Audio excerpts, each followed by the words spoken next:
My depression turned into happiness. When a man loves a woman, can't focus on anything else, he'd trade the whole world for the good he's found. If she's bad, he can't see it. She can do no wrong. He'll turn his back on his best friend if he brings her down to earth. When a man loves a woman, deep in his soul, she can bring him so much misery if she holds him for a fool. He's the last to know. Jim was probably the most thoughtful man I knew. I don't think he ever forgot an important holiday event. He never left the toilet seat up. He loved buying flowers. He always said compliments such as, "You really know how to wear a bikini," and "You're as beautiful as the first day I met you." He was careful with his tongue. He always had a big smile on his face, and he could make love like a forest cat on Viagra. Yes, Jim was all of the above for the woman he loved. Unfortunately, the woman Jim loved was his mistress, Stephanie Crowell. I, his wife, Lisa Langley, on the other hand, was more like a servant who kept his house clean, cooked dinner, and ran his errands, even though my work hours were just as long as his. It wasn't always that way. In high school and college, I was the one girl that many people were looking for. Jim considered himself lucky to have gotten me when we got married. Now, I don't think he considers that anymore. The legitimate question is, why do I put up with this? The answer is complicated, but mostly has to do with my poor self-esteem, which is a result of the fact that I've put on a significant amount of weight since I married Jim, when I was 21 and he was 22. At 21, I weighed 127 pounds despite my lush D-cup breasts. At 25, I weighed 161, and it wasn't muscle or desirable curves. I was stocky. My weight gain was the result of the death of my sister and favorite cousin, the bankruptcy of the first company I worked for after college, and Jim's affair with Stephanie, which began when he failed to provide me with emotional support after my sister's death. As I gained weight, he became glued to Stephanie. Because of my weight gain, the death of my loved ones, and Jim's cheating, which he didn't try too hard to hide, I was depressed. The only thing that made me happy was that my new job was challenging and financially rewarding, and it seemed to be the only thing that kept me sane. I don't know how long I would have kept it up if it hadn't been for a chance encounter one Thursday at the deli near my office. I was grabbing my usual turkey Reuben sandwich when I literally ran into Phil Whitaker. Phil is a guy I knew in high school who I was friends with, though we never actually met one-on-one. I think he was too shy to ask me out. As I recall, some students and teachers at school didn't like him because he didn't talk bullshit. He only said what he really felt and didn't sugarcoat things. That was never a problem for me. Phil is good-looking, and as I recall our senior year in high school, he was recognized as the most likely candidate for a successful career in business. "Hi, Lisa," he said, staring at me for a few seconds. It took him a while to recognize me because of my weight gain and dog-like appearance. In high school, I was always smiley and perky. "Hi, Phil," I smiled faintly. "I thought you'd moved away." "I came back about 6 months ago because of a good business opportunity. Do you mind if I join you for lunch as soon as our orders are ready?" "On the contrary, I'd be delighted," I replied, this time without a forced smile. As Phil ate his roast beef sandwich and I ate my turkey Reuben, we looked at each other for about 10 to 15 minutes. Then, after a long pause, Phil looked into my soul and said, "Why are you depressed, and what can I do to help?" I let out a chuckle. "I guess you haven't changed since high school when it comes to your candor." "Not at all, I'm trying." "It's a long story and I need to get back to work," I muttered, trying to avoid any unpleasant conversation. "Well, since I'm divorced and have nothing to do tonight, why don't we get together and discuss it? It can't take more than 3 hours, can it?" "Are you serious?" "Like a heart attack. There's no way you'd have the look of a horny dog and 30 pounds overweight if you didn't have a serious problem, and I really care about you and want to help." Like I said, he was never shy about expressing himself. I knew Jim would probably be with his cheating girlfriend, Stephanie, so I said to myself, why not? Where would you like to meet? At one of the Planet Fitness franchises I own. We'll pick the one closest to your house. Where do you live? I live in the northern suburbs on Delaney Street. Great. You're probably no more than 2 miles from my place on Borden Parkway. Here's a card with the address and phone number, he said, digging through a pile of cards in his inside jacket pocket and pulling out one with the location of Planet Fitness, which was indeed only a mile from my house. I'll see you there at 6:30 p.m. Then, without further ado, he got up, shook my hand, and left. As expected, closer to evening, I received a typically cryptic text message from Jim saying that he had to work late, i.e., sleep with Stephanie, so nothing would stop me from meeting Phil. I got to Planet Fitness on Borden Parkway around 6:20 and walked up to the front desk where a well-built young black woman was manning the counter. "Hi," I said. "My name is Lisa Langley. I'm here to see Phil Whitaker." "Oh, hi, Lisa," she smiled. "I'm Amanda. Phil called and said he'd be a few minutes late, but I have to make you feel at home." "Oh, nice," I smiled. "So how do you know Phil?" "We went to high school together." "Was he the smartest and most charming guy in school like he is now?" With a smile. "I guess so." "Does Phil own this place?" "Not just this one. He has 2 more downtown and in the south suburbs, as well as several other businesses, I'm told. He must be the most successful 28-year-old guy in the whole neighborhood," Amanda replied. "What's he like as a boss?" "He's great. He pays above market, treats everyone well, makes sure employee morale is high, but," she then chuckled, "if you screw up, he'll say it to your face, give you one chance to make it right, and fire your ass the second time." I like that about the guy, determined and no bullshit. It seemed like Amanda was completely charmed by Phil, and why wouldn't she be? He was a good-looking, successful guy. Amanda and I chatted for another 5 minutes or so. She said hello to the 6 or 7 regulars who had come in during that time, briefly interrupting our conversation, and then Phil walked in.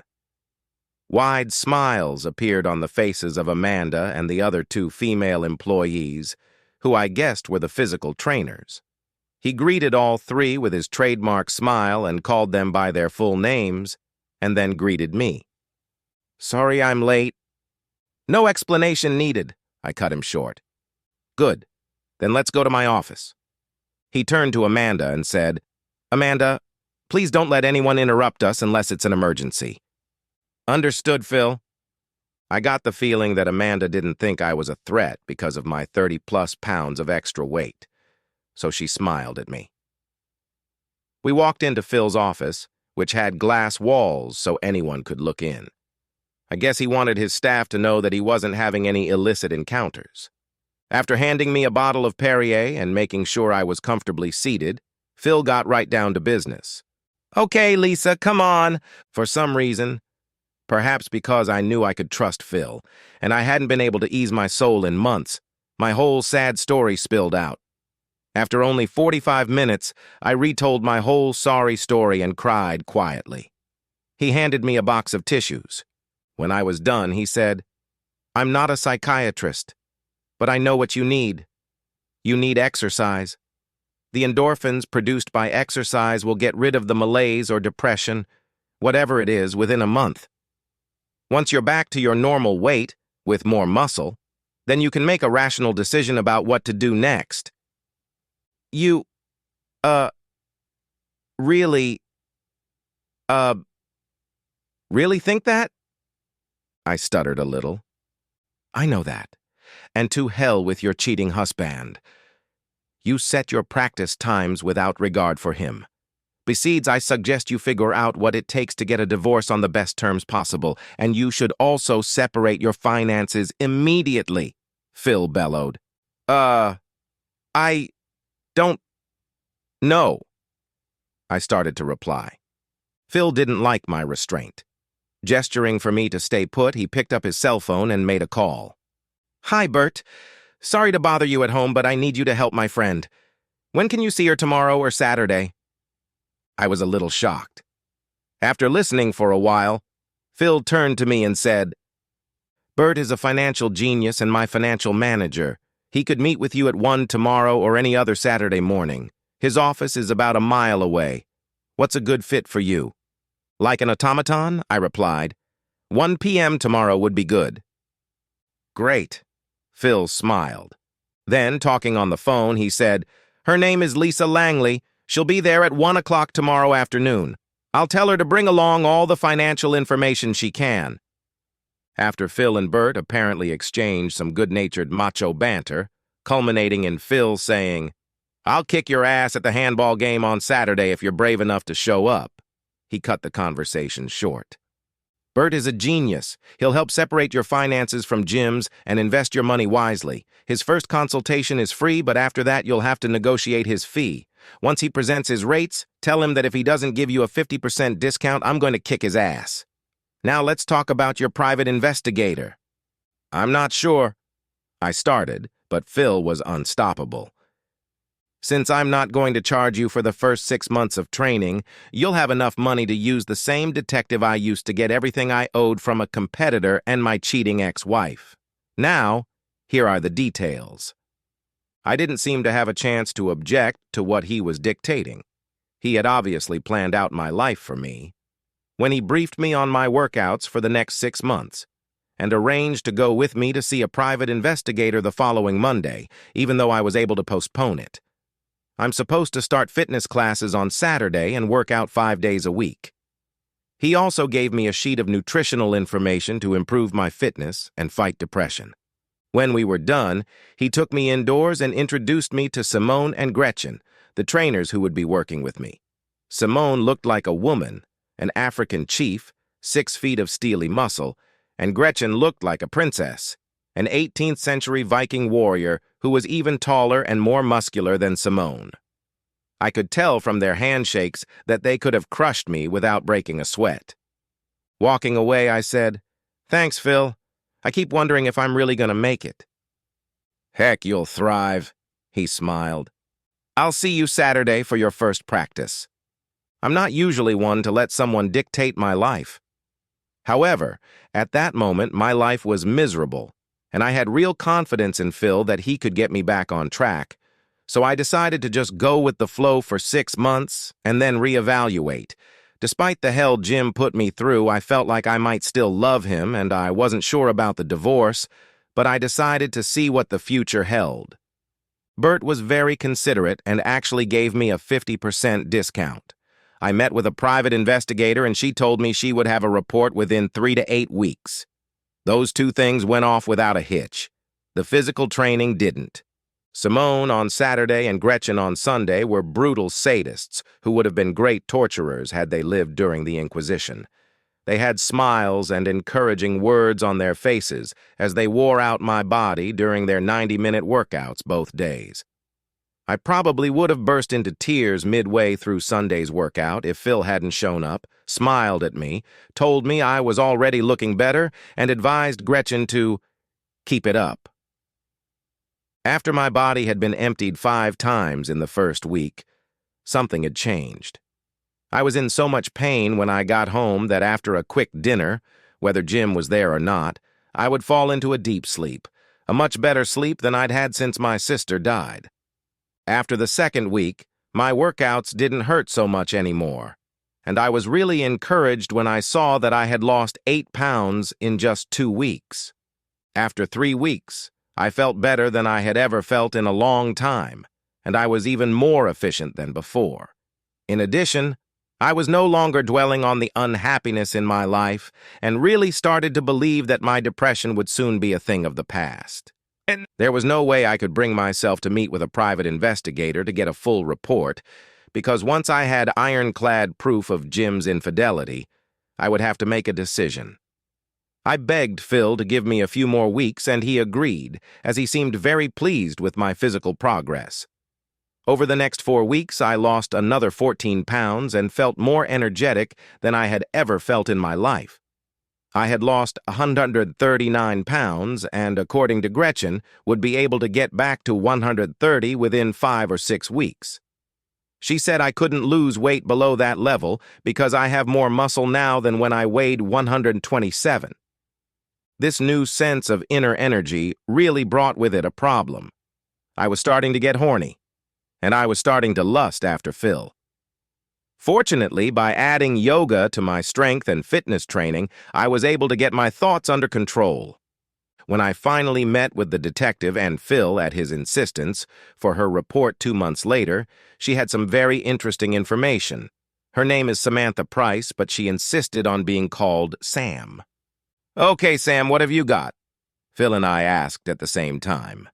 "Apparently, your husband Jim has never taken Michael Bolton's 'When a Man Loves a Woman' to heart," she giggled, "because he's being bred like a sucker." Which is what? As you already know, Jim is having a torrid affair with Stephanie Crowell, and I have pictures and videos to prove it.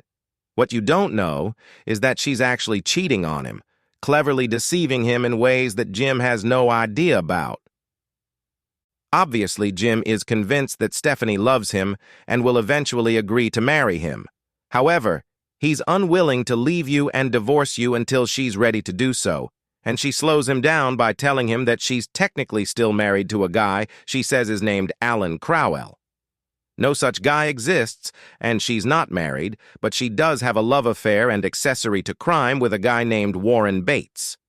Stephanie talked Jim into funding her sham divorce proceedings with Alan Crowell and more, to the tune of about $70,000 at this point. It was a shock. As far as I knew, he hadn't gotten that money from me, but maybe I was wrong. So where did he get this money? From 2 sources. He cashed out his retirement account by paying a penalty, and he got a second mortgage on your house.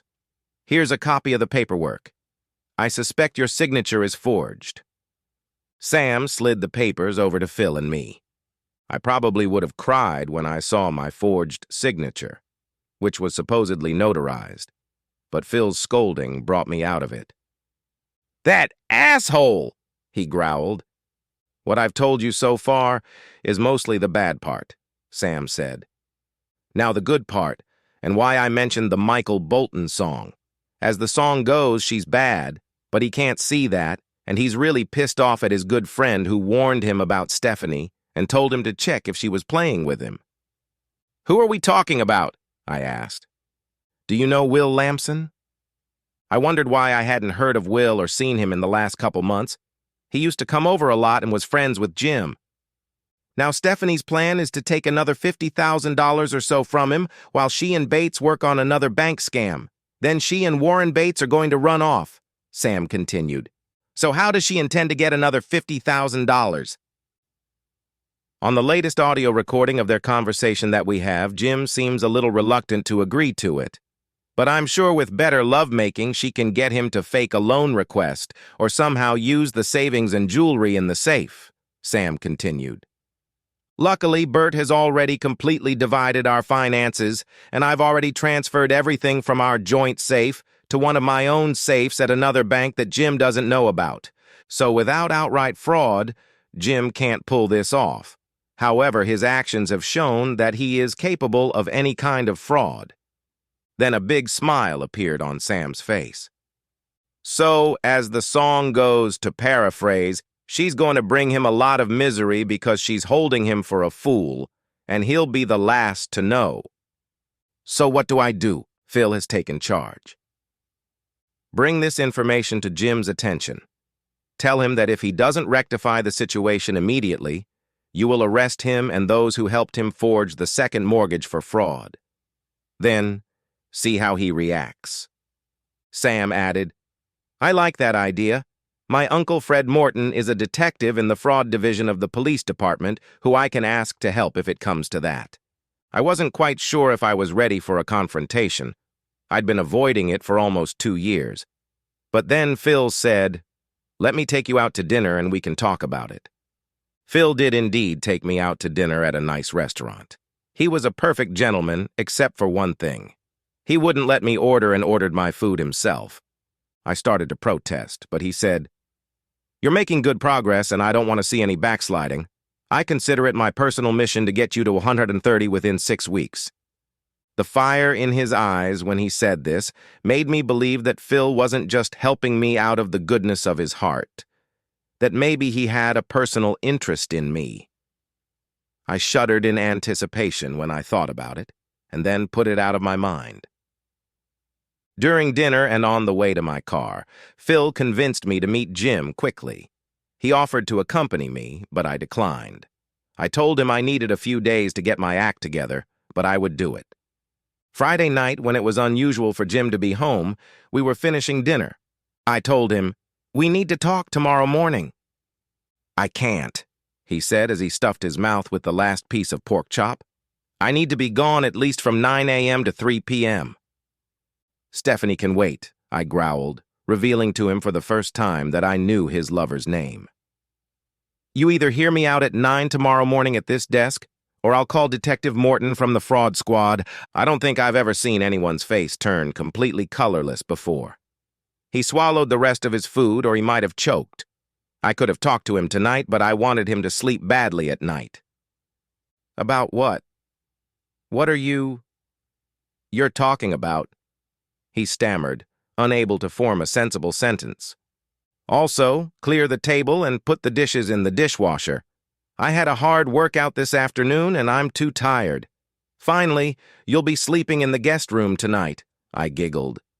"You can't tell me what to do," he said as his courage seemed to return to him.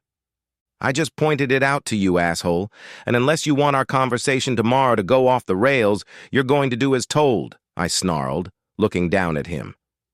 I had a good night's sleep. Jim apparently didn't sleep well, because the next morning when I sat down with him at the kitchen table, he had bags under his eyes. He put the dishes in the dishwasher. "So what's the matter?" he asked nervously. I growled. "It's about your affair with Stephanie Crowell, how she and her pal Warren Bates, you're probably getting his sloppy seconds, are playing a prank on you, and how you forged my signature on a mortgage document and gave the money to a fool. That's what it's about." I put sloppy seconds in there for a reason. His reaction led me to believe he didn't know about Bates. I then deliberately, abruptly laid out in front of him in order the photos of his carelessness, the statement of withdrawal from his retirement account, the photo of Stephanie and Bates kissing, and the second mortgage document with my forged signature. As a finishing touch, I then played for him a snippet of a conversation that Sam had recorded between Stephanie and Bates, where they talked about ripping him off for another $50,000 and then running away after their bank scam was complete. I thought Jim might pass out, but he somehow kept his cool. After he spent a good 10 minutes shifting his gaze from the papers on the desk to space and to me, he finally spoke. "I don't know what to say." "Of course you have nothing to say. However, what you will do is call Detective Morton yourself," I said, placing Morton's business card on top of the papers on the desk, "to tell him the whole story and work with him to have the love of your life thrown in jail. If you do that, you can probably cut a deal to stay out of jail for forging my signature. If not, I'll press charges against you myself." "Stephanie is not the love of my life. You are the darling," he began to say. To his displeasure, his lies were interrupted by my laughter. When my composure returned to me, I said, "Do you really think I'm stupid enough to believe that, considering the way you've treated me for the past 2 years? I'm giving you until 5 p.m. Monday night to call Morton. After that, I'll call him and you won't like it." I got up to leave for practice, but I just couldn't help myself, so I said before I left, "Hey Siri, play When a Man Loves a Woman." As I was walking out the door with my gym bag, I heard, "She can bring him such misery. If she makes a fool of him, he's the last one to know." I wondered if those words had gotten through to Jim. Jim was really lucky when he talked to the cops. Even though I told Jim he might get probation, I didn't really believe it. But it turned out that the other scam Crowell and Bates had pulled was really serious, so the cops were very eager to get them. Over the next 6 weeks, with Jim's help, The cops did indeed track down Crowell and Bates, and, by raiding their apartment, were able to get compromising evidence about the high-profile bank scam. So, after pleading guilty to one count of second mortgage fraud, Jim was given 2 years probation for his cooperation and agreement to testify against Crowell and Bates. As I had anticipated and planned with the divorce attorney Phil set me up with, the guilty plea to treason made my divorce from Jim the right decision. He was not successful in dividing assets, as apparently family law judges are unkind to husbands who cheat on their wives by having an affair.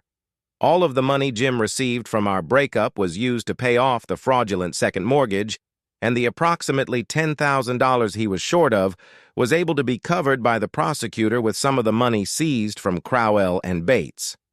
I received virtually all of the proceeds from the sale of our house, minus the amount of the first mortgage, and along with the money I kept separate from Jim, my finances were fine, and I immediately rented an apartment near downtown. Because I had a lot on my plate with work, my divorce, and the proceedings against Crowell and Bates, it took me almost 2 months from my first dinner with Phil before I lost 130 pounds, but the extra time was worth it. During that time, my ego was constantly inflated by the stares I received during my 90-minute exercise sessions and how often I was hit on when I was doing even mundane tasks like shopping or walking in the park. Excited men paid extra attention to me not only because I now had a body that was even better than when I was 21, but also because of the confidence I exuded and the constant smile on my face. The only downside was that Phil seemed annoyed by the extra attention on me. He seemed hesitant to get close to me because of my newfound confidence. However, I had plans for him. When my quick divorce was almost finalized, I walked into Phil's office in my most revealing workout clothes, drenched with sweat. His eyes got as big as saucers. He was on the phone, but quickly disconnected. "I'm sorry to bother you, Phil," I said, "but I hope you can come to my house for a dinner party this Saturday night. You've been a very big help to me, and I want you to know that I appreciate it." Sure, Lisa, what time?" "How about 6:30? Here's my address," I continued, holding out a piece of paper to him. "What should I bring?" "Nothing but your appetites."